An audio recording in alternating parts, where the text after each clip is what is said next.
नमस्कार दोस्तों, स्वागत है आप सभी का हमारे YouTube चैनल में। तो दोस्तों, आपको बता दें कि आपके ऊपर महासंकट आने वाला है। तो दोस्तों, हो जाइए सावधान, क्योंकि यह संकट आप सभी का इंतजार कर रहा है। इसलिए दोस्तों, आप सभी को बेहद ही सावधान रहना होगा। और अगर आप सभी को अपनी जान प्यारी है, अपनी जान बचाने हैं, तो इस वीडियो को शुरू से लेकर अंत तक देखिएगा, क्योंकि ये वीडियो आप सभी के लिए बहुत खास रहने वाली है। आपके आसपास एक बहुत बड़ा तांत्रिक रह रहा है जो छुपा हुआ है। आपको इसके बारे में भनक तक नहीं है, और आप ही को नहीं, आसपास के लोगों को भी इसके बारे में कोई भनक तक नहीं है। लेकिन यह कितनी सिद्धि प्राप्त कर चुका है, या यूं कहें कि काली सिद्धियों पर महारत हासिल कर चुका है। जिस बात को भी बोल देता है, वह बात सत्य हो जाती है। यही कहे कि इसकी जुबान काली हो चुकी है। जी हां मित्रों, तो आज के इस वीडियो में हम आपको बताने जा रहे हैं कुछ ऐसे ही छुपे हुए तांत्रिक ने हम ओझा या झाड़ फूंक करने वाले बोलती हैं। इन लोगों की पहचान करना है। जी, हम तो वैसे तो समाज में झाड़ फूंक करने वालों की कमी नहीं रहती है, और लोग इनके बारे में अच्छी तरह से जानते हैं। लोगों के हितों के लिए यह काली भी करते रहते हैं, कभी कभार पैसे रुपए लेकर, और कभी कभार ऐसे ही फ्री में समाज सेवा के तौर पर लोगों की अच्छाई के लिए कई तरह के कार्य करते रहते हैं।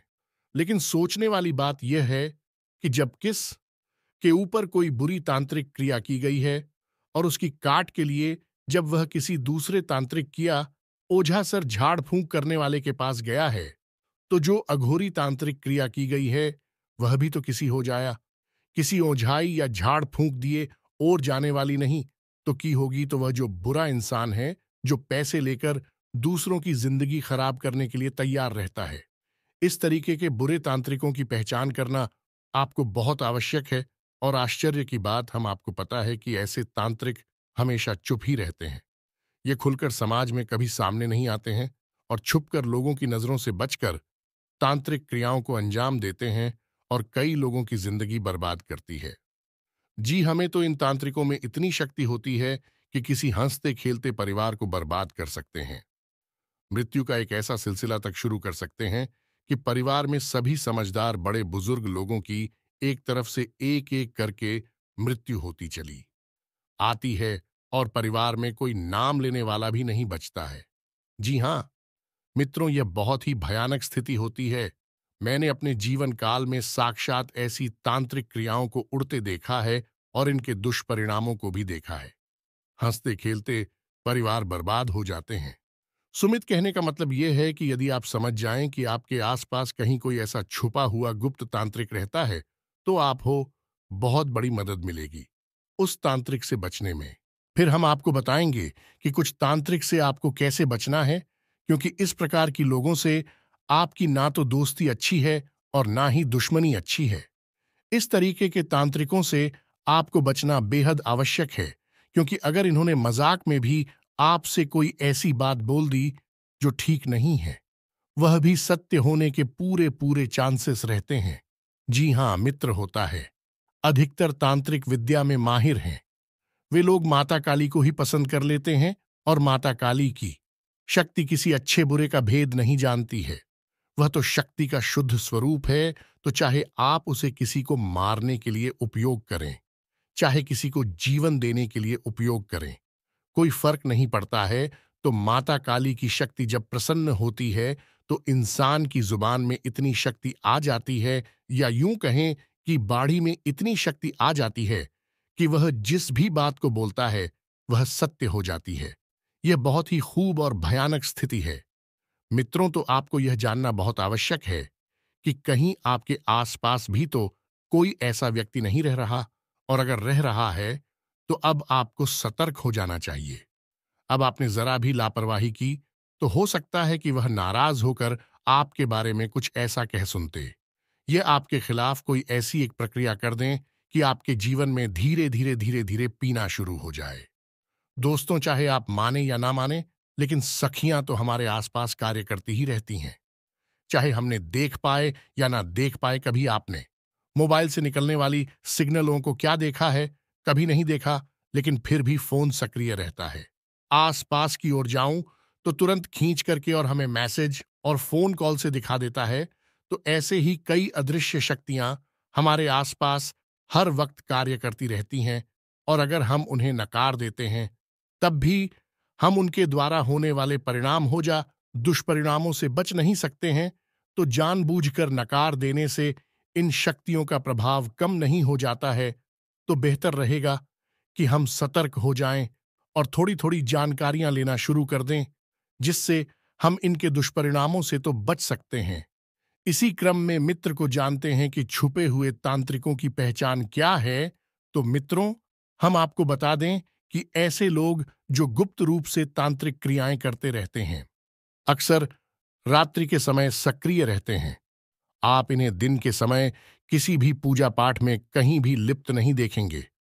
यह रात के समय ही हमेशा अपनी पूजा पाठ की गतिविधियों को अंजाम, क्योंकि नकारात्मक शक्तियां जी ने यह सिद्ध करना चाहती हैं, वे रात्रि में ही अत्यधिक सक्रिय होती हैं।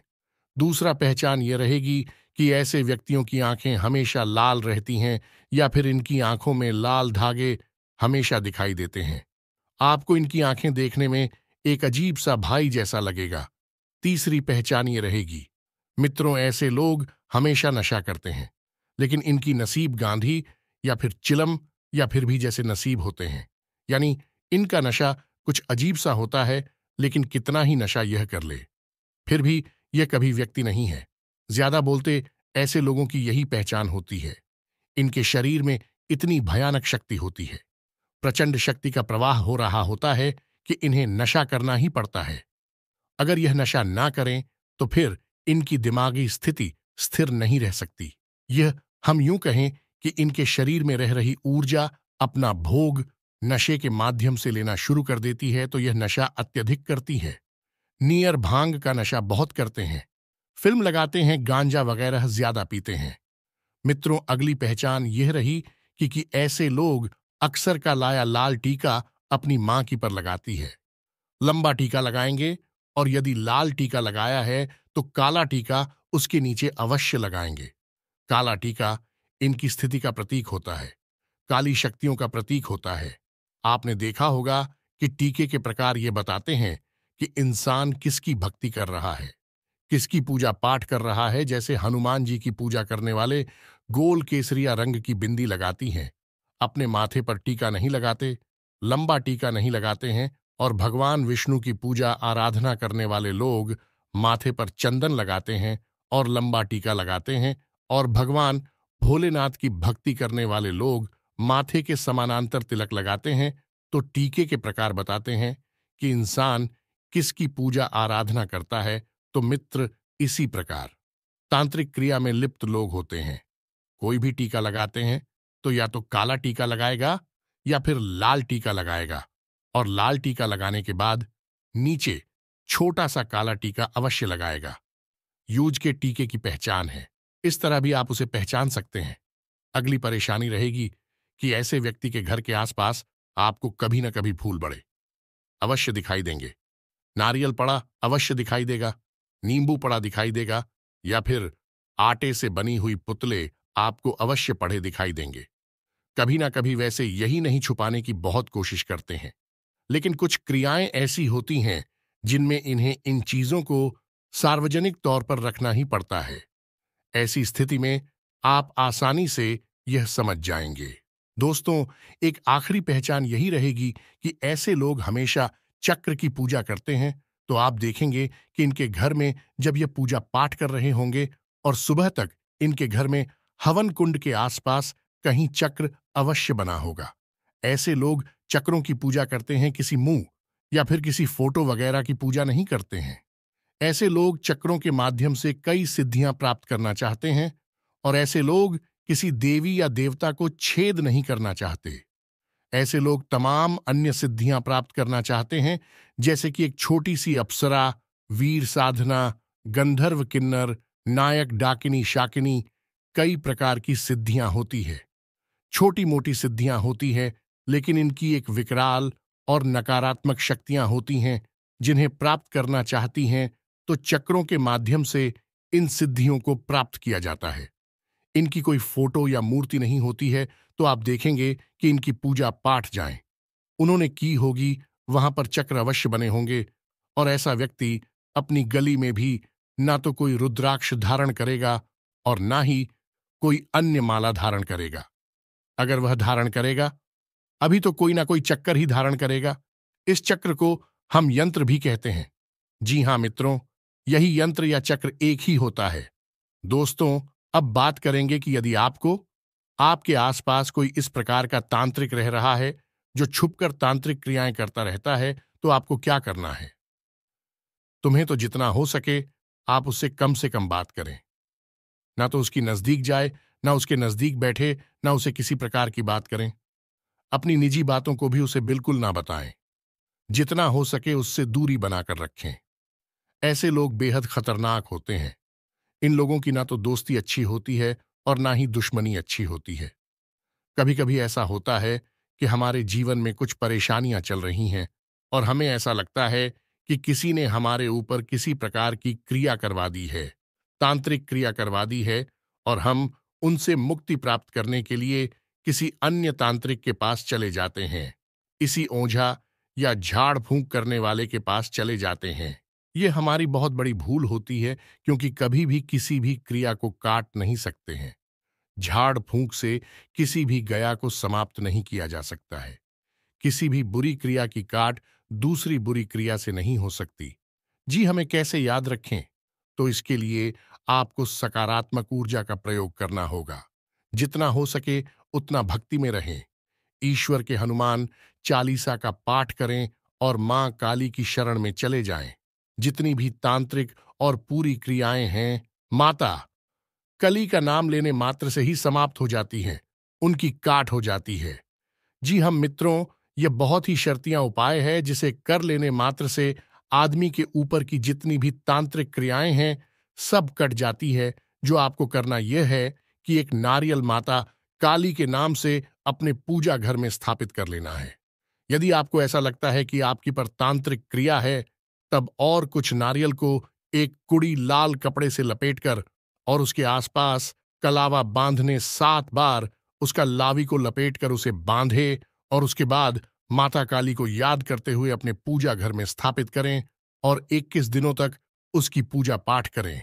माता काली स्वरूप मानकर उसके बाद उसे नजदीकी किसी माता काली के या कली के मंदिर में जाकर उस नारियल को बना साहब को करना है। यदि आपके ऊपर किसी प्रकार की कोई तांत्रिक क्रिया हुई है तो वह है कट जाएगी, समाप्त हो जाएगी। ये मित्रों और माता भद्रकाली की फोटो या मूर्ति अपने पूजा घर में स्थापित करें और पूजा आराधना शुरू करें।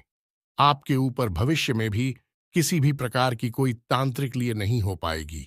वीडियो में दी गई जानकारी यदि आपको उपयोगी लगी हो, आपके जीवन में किसी प्रकार का लाभ प्राप्त हो आपको, तो फिर आप पूरे भक्ति भाव के साथ कमेंट में जय मां काली अवश्य लिखें और वीडियो को एक प्यारा सा लाइक करें।